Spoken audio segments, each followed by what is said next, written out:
Sud Radio, Osez entreprendre, Thomas Binet. Entreprenez, réentreprenez comme tous les dimanches avec Thomas Binet jusqu'à 10h sur Sud Radio. On parle de quoi aujourd'hui, Thomas? Jean-Marie, on va commencer avec le petit Marseillais comme saga de la semaine et notre grand témoin Adlan Draou, fondateur de Mad Vision Group. Eh bien, c'est la saga d'un self-made man dans la restauration. On va en parler dans un instant et on terminera avec les défis de la croissance rapide.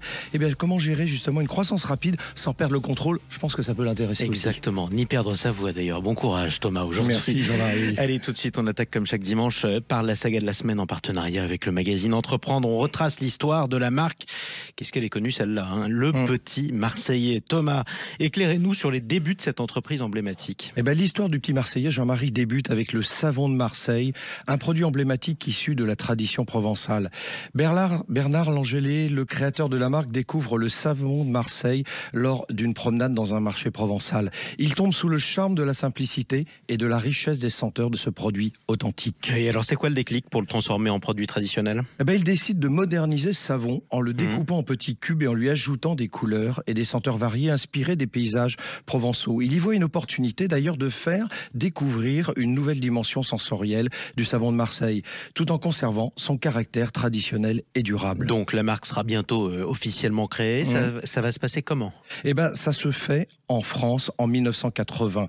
La marque s'inscrit dans une volonté de rendre accessible et intemporelle cette tradition marseillaise.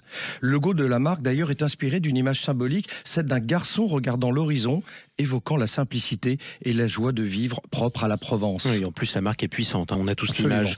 Alors comment elle évolue ensuite cette marque? Eh ben, elle deviendra de plus en plus puissante parce que dans les années 2000, Jean-Marie, le petit Marseillais, a été racheté par le groupe international américain Johnson & Johnson, ce qui a permis d'ailleurs à la marque de s'exporter à l'international tout en conservant son identité française.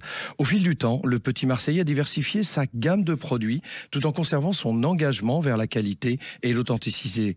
À travers ses produits d'hygiène et de soins, la marque met un point d'honneur à utiliser des ingrédients naturels issus de la flore provençale.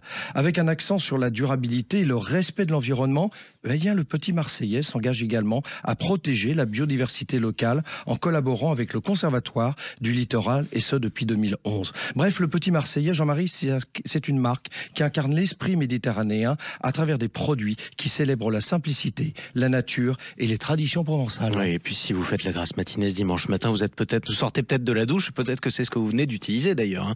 On pense à vous, on passe le salut. Quoi qu'il en soit, tout de suite, on accueille votre invité aujourd'hui, Thomas. On accueille Adlan Draou. Bonjour et bienvenue sur Sud Radio. Vous êtes le fondateur de Mad Vision Group. Alors vous êtes franchisé par de nombreuses enseignes en restauration rapide, parmi lesquelles elles sont connues, hein, Otakos, Go Fish, Chicken Cheese. On a maintenant Gong Cha aussi. Votre chiffre d'affaires en 2024 représente 12 millions d'euros, c'est considérable. Et puis vous êtes l'invité de Thomas Binet. Adlan Draou, tout commence d'abord par un échec au collège. Vous triplez votre seconde en Belgique? C'est ça, j'étais un très mauvais élève. Je trouvais pas ma voie en fait dans le système, on va dire traditionnel, et voilà, et je voguais d'échec en échec. Du coup, à 17 ans, vous partez un mois aux États-Unis, vous rentrez en Belgique pour passer votre baccalauréat en candidat libre, vous entamez des études universitaires, vous repartez d'ailleurs aux États-Unis pendant 7 mois pour améliorer votre anglais et vous passez un master en business. Donc là, de nouveau, vous décidez de revenir sur les bancs de l'école quelque part.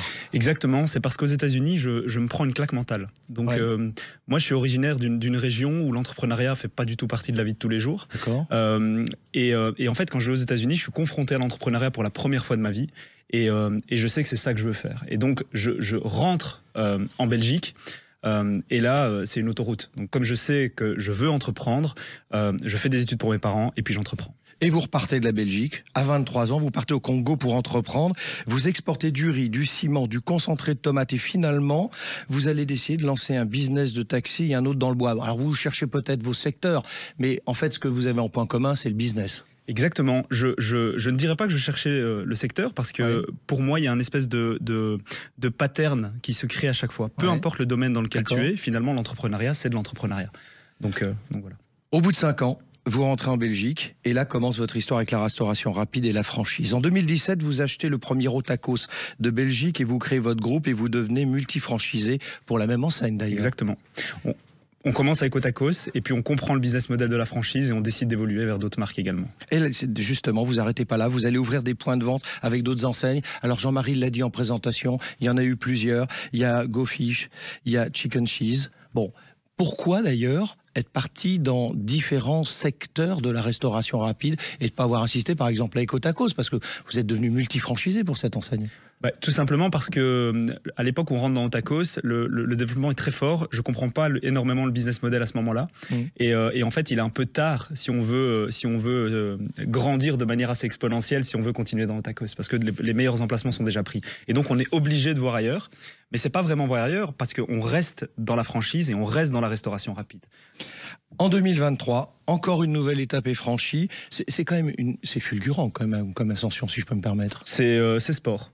C'est sport. Ouais, c'est sport. Comme ça que vous le qualifiez, d'accord. Vous lancez 8 Gongcha en Belgique et 10 en France. Alors d'abord, on va pour nos auditeurs qui ne connaissent pas forcément ce que c'est cette enseigne, c'est quoi la thématique de Alors cette c'est enseigne? Le leader mondial du thé premium, dont une des catégories est le bubble tea. Donc c'est vraiment le produit qui parle souvent aux gens. Mais c'est vraiment c'est du thé de haute qualité. Pour vraiment donner une image aux gens, je dis souvent que c'est le Starbucks du thé. Oui, c'est littéralement ça vient de Taïwan. Et ça vient de Taïwan, ouais, effectivement. Alors, c'est quoi les ressorts d'une croissance, justement? Parce que ça fait quand même quelques années, on ne peut pas dire plein d'années, quelques années, vous êtes sur ce secteur. C'est la franchise, en fait? Alors la franchise, c'est un énorme point de croissance parce que ça nous permet d'accélérer assez rapidement, oui, tout en maîtrisant finalement nos dépenses. Parce que si on doit tout ouvrir tout seul, ça prend du temps. Il y a les banques, il y a plein de problématiques qui nous permettent de croître. L'avantage de la franchise, c'est que tu crois assez vite. Oui. Le franchisé, c'est son propre business, donc il sera automatiquement, certainement beaucoup plus impliqué peut-être qu'un salarié. Et oui, c'est un excellent potentiel de croissance. Et surtout sur la France, où le modèle de franchise est déjà prouvé et prouvé depuis des années. Ce qui veut dire que ça sera à refaire, vous repartiriez avec le même modèle? Vous diriez pas, bon, je préfère une croissance peut-être un peu moins rapide, mais je suis propriétaire de tout. Parce que, quelque part, vous n'êtes pas propriétaire de tout, vous êtes franchisé, ne l'oublions pas. Oui, y a pas je pense qu'il n'y a pas de bonne ou de mauvaise manière de développer ce type de business model. Maintenant, moi, je fais le choix de la croissance exponentielle. Donc, c'est un choix. C'est peut-être plus de risques, parfois. Mais c'est juste un choix stratégique. J'aurais pu effectivement, si je voulais, développer moins rapidement, posséder tous mes points de vente, mais c'est pas ce que je recherche en tant qu'entrepreneur. Ça fait 7-8 ans que vous avez lancé votre groupe. Pas de regret, j'imagine? Non, aucun regret. C'est une aventure extraordinaire qui m'a mené aujourd'hui en France. On est également au Maroc, comme je l'avais précisé tout à l'heure, et à l'île Maurice. Et donc, non, aucun regret. Alors justement, Adlan Draoud, dans 7-8 ans, c'est qui, c'est quoi? C'est la même chose en plus gros, c'est partir à la conquête d'autres pays, vous avez commencé d'ailleurs, c'est se diversifier dans d'autres types d'activités, continuer sur d'autres types d'activités en franchise. C'est quoi la vision que vous avez? Alors moi, je suis fondamentalement un entrepreneur, donc j'ai pas une vision sur ma vision encore 10 ans. Je pense que c'est trop loin. C'est trop loin pour moi. 5 bonnes années, on va essayer de mener la société là où on veut l'amener. Et puis nous, on fera autre chose. Des gens continueront derrière, comme au Congo d'ailleurs, où on a fait exactement la même chose. On a vendu, on est revenu investir, on a créé Madvision. Ben là, on fera ça avec d'autres domaines. J'ai plein d'idées. C'est juste que le focus, là, je dois le mener dans Madvision. Eh ben, on vous donne rendez-vous dans quelques années pour voir où vous en êtes arrivé. Merci Thomas, avec plaisir. Merci à vous. Et puis avec le micro ouvert, c'est mieux. Merci beaucoup Adlan Draoud. On vous retrouvera avec plaisir sur Sud Radio. Je rappelle que vous êtes le fondateur de Madvision Group. J'en profite pour vous préciser aussi que Sud Radio sera présent au salon Franchise Expo à Paris. Ce sera le dimanche 16 mars. Il y a de bonnes chances que vous soyez dans les parages aussi, vous Thomas Binet. Je le crois. Hein, oui. On est d'accord. Allez, tout de suite, on explique quelque chose.